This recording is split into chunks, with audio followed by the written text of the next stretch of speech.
where the human race began. Nearly 1 billion people live here. And it's a continent with an incredible diversity of communities and cultures. Yet we know less of its history than almost anywhere else on Earth. But that's beginning to change.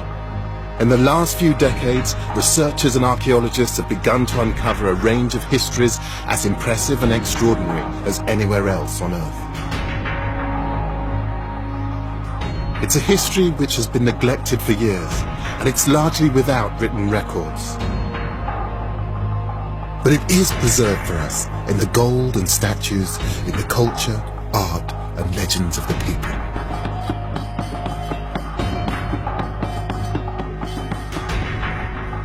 My name is Gus Casely Hayford.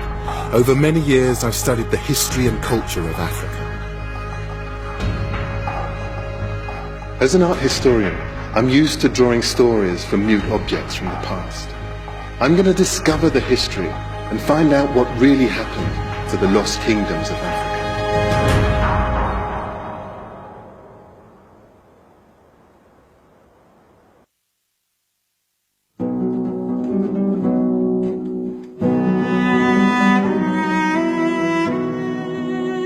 Many of the stories of Africa are told here, the British Museum in London.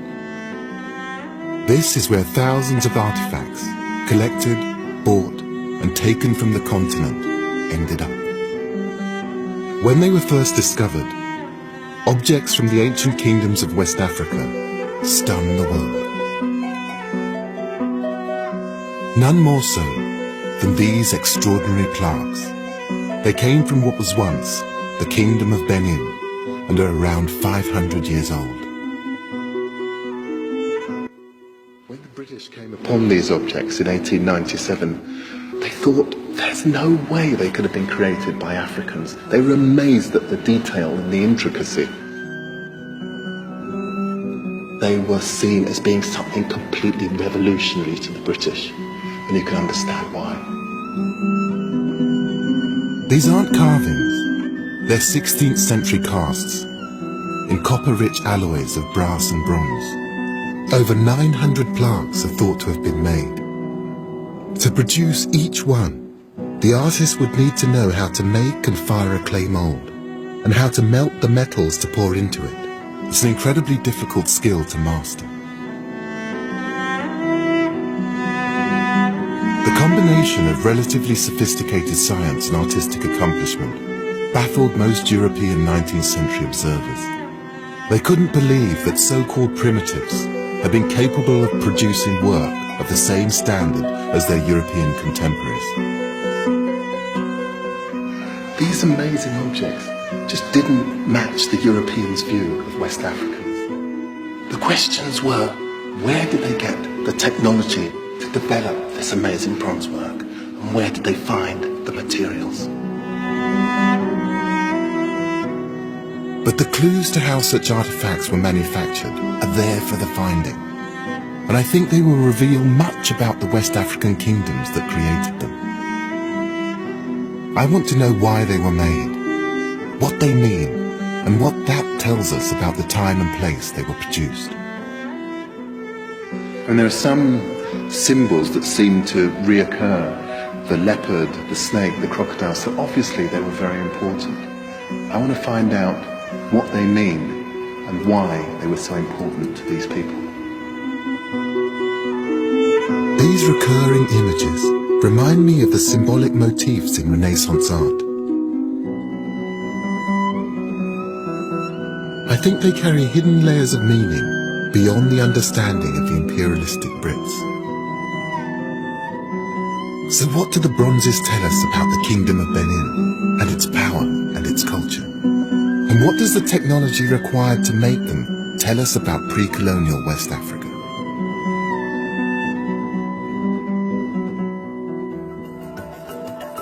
I'll travel to modern-day Nigeria, where the Kingdom of Benin reached its height in the 16th century. And I'll reach even further back in time and explore a panoply of ancient cities and kingdoms in West Africa, founded many centuries before Benin. I look for evidence in what's now Mali of how ancient culture and technologies made Benin and its bronzes possible.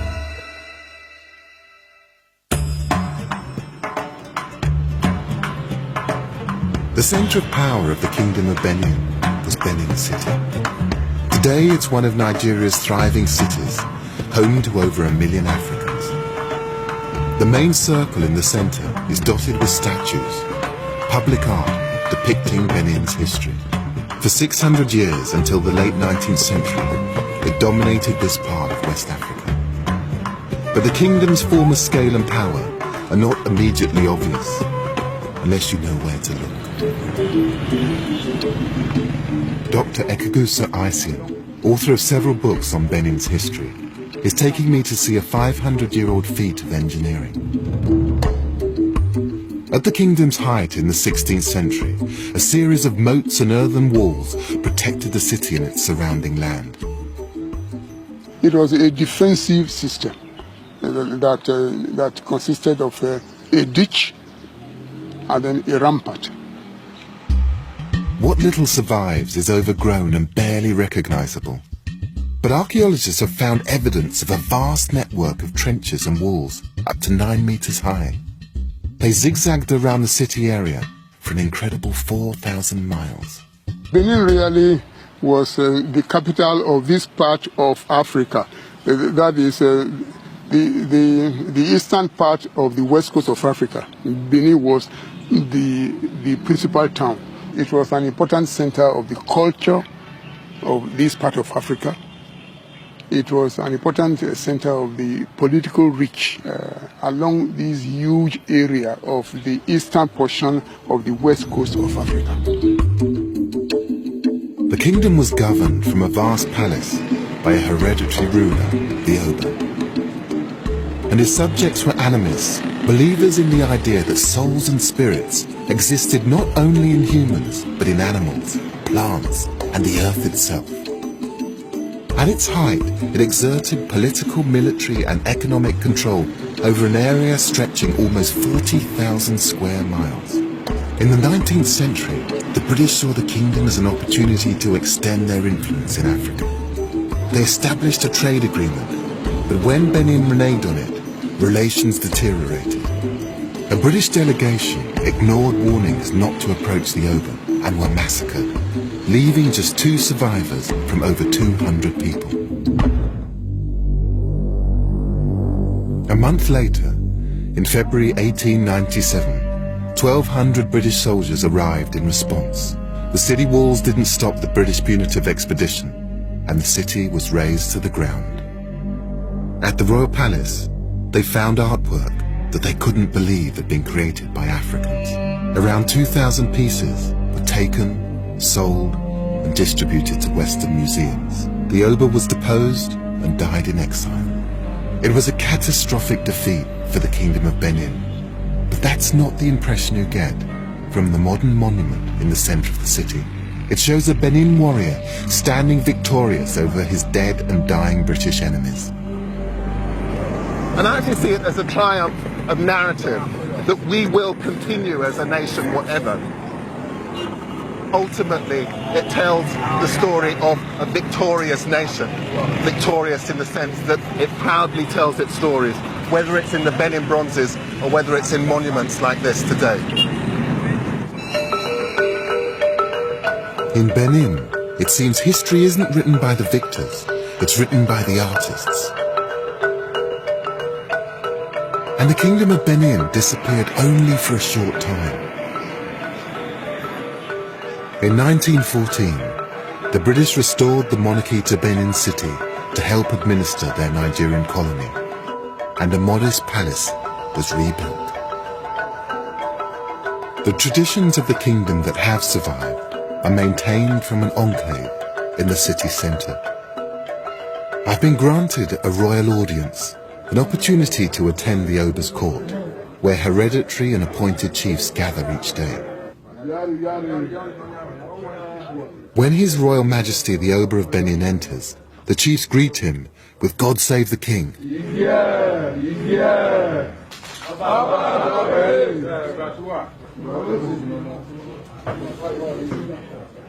This is more than a symbolic institution. The Oba and his chiefs rule on issues brought to them by ordinary people. Their judgment carries authority here, and the kingdom exists in parallel with the Nigerian state. With a leopard at the Oba's feet and standard bearers at his side, it's like one of the Benin bronzes come to life.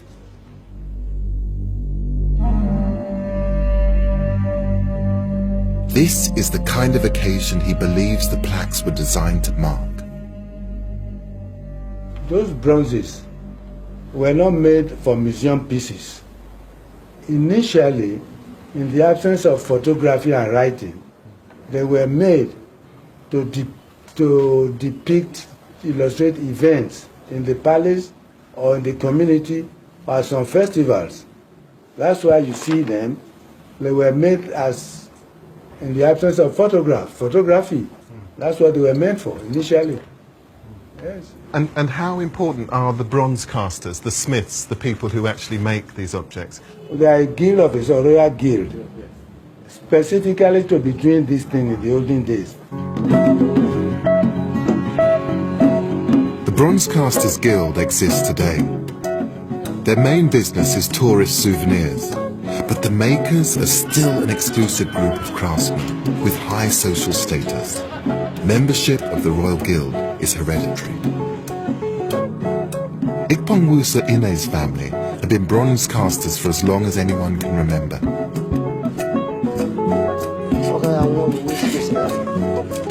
And the skills that created the 16th century bronzes are still evident today. It's liquid, it's now liquid now. You can see the flame. Actually, is that inside? Inside. The process begins with a simple clay shape to act as a core. So then you cover the core with wax? With wax. Then you start your details, the mouth, the nose, the eye. And then you cover it with the mud. With the mud? This is the soft mud which we use in covering them. So you cover the whole with the mud, soft mud, after the designing. The details in the wax will leave their impression on the clay mud. When the object is heated, the clay will harden and the wax will melt and drain out. Molten metal will fill the space left by the wax. Inside the fire is like this pot, and with this scrap metal, yes, you load this pot. In the 16th century, the craftsmen melted down copper bracelets brought by Portuguese traders to create brass and bronze. Nowadays, any metal seems to do. So you could put something like a car area? Yes. It's scrap metal. Yeah. Then you put them in here. Then I put it inside the fire here. In the furnace, the assortment of metal melts at around 1,000 degrees Celsius. So you don't waste anything? Ikpong Musa has some molds that have been fired, and the melted wax has been drained away. Now the molten metal can be poured in.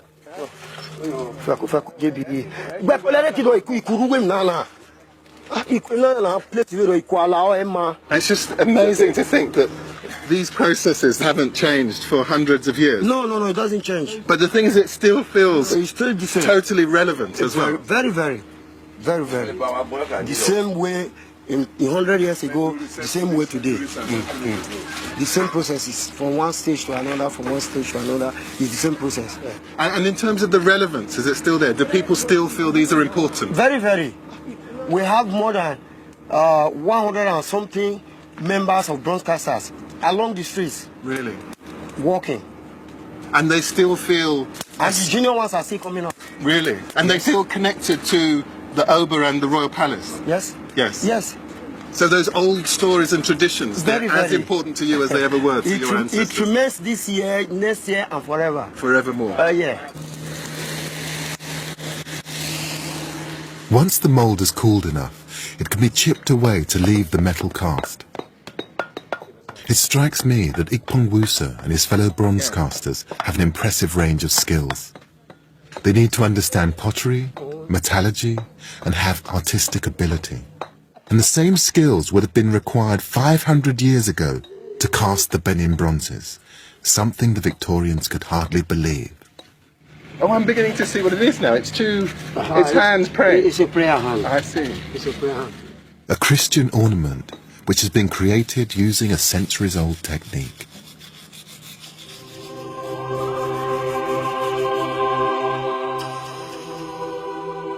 For me, these objects don't reach the standards of the 16th century bronzes. But these are for the tourist rather than for the royal palace. Reminders of the quality craftsmanship once commissioned by the king now lie in Benin's City Museum. These are, sadly, mostly replicas of bronzes that were taken from here in 1897. But even so, I'm struck once again by the intricacy of these objects. It's always the detail that shocks me when I look at these Benin plaques. I mean, the whole thing is very much like a historical document as much as a piece of art. I mean, this is depicting very particular people, and you can imagine them in all of their finery, because you can see it actually depicted here, the detail of the textiles, the layered textiles that they're wearing. Many bronzes depict 16th century obas, and they are records of specific events, such as military victories which expanded the kingdom. This, for me, will be Oba Essegy returning from fighting the Agana triumphant with his retinue. Oba Essegy bolstered the kingdom with the help of the Portuguese, who provided weapons and mercenaries for battles. Many of the plaques were made during his reign. The Portuguese also brought the metal, which enabled the bronze casters to immortalize his exploits. But this craft predates the arrival of the Portuguese, so there must have been another source of copper for the bronzesmiths. And while the bronzes were records of the kingdom's histories, I think they were also more than that. I want to find the origin and meaning of the symbols depicted in them, like this magnificent leopard and the snake which appears on the roof of the Oba's palace. I also want to find out how the culture and technology spread. The answer may lie in West Africa's dynamic and lost civilizations. For 1,000 years before the rise of Benin, West Africa had seen several overlapping kingdoms rise and fall. They had no fixed boundaries or singular ethnic identity. They were held together by the trade routes they sought to control. The 14th century saw one kingdom in particular flourish, the Empire of Mali and its city, Timbuktu. I'm going there to see whether there's any evidence that points to the development of Benin craftsmanship 500 years ago. In the 1300s, Mali was the most powerful kingdom in West Africa. Its emperor, Mansa Musa, was at one time thought to be the richest man in the world, famed for his vast gold reserves and for sending envoys to European courts. Timbuktu's wealth and power came because it was the hub of the lucrative trans-Sahara trade routes.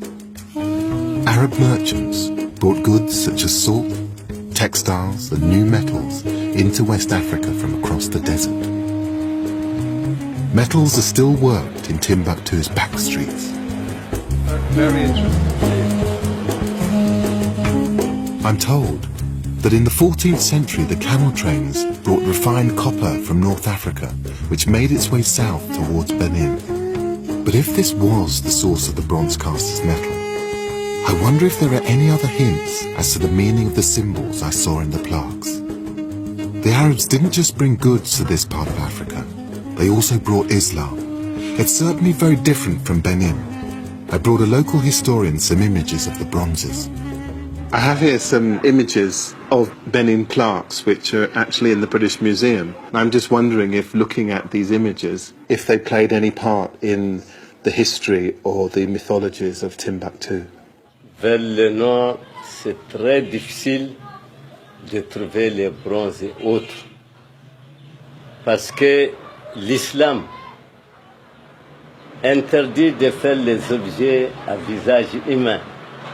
De telle sorte que chez nous, c'est le dessin géométrique, c'est la calligraphie, c'est les poteries. Vous savez que en ce temps en Afrique, c'est l'islam qui a introduit l'écriture. Et quel que soit, on ne peut pas échanger avec les images, avec les sculptures.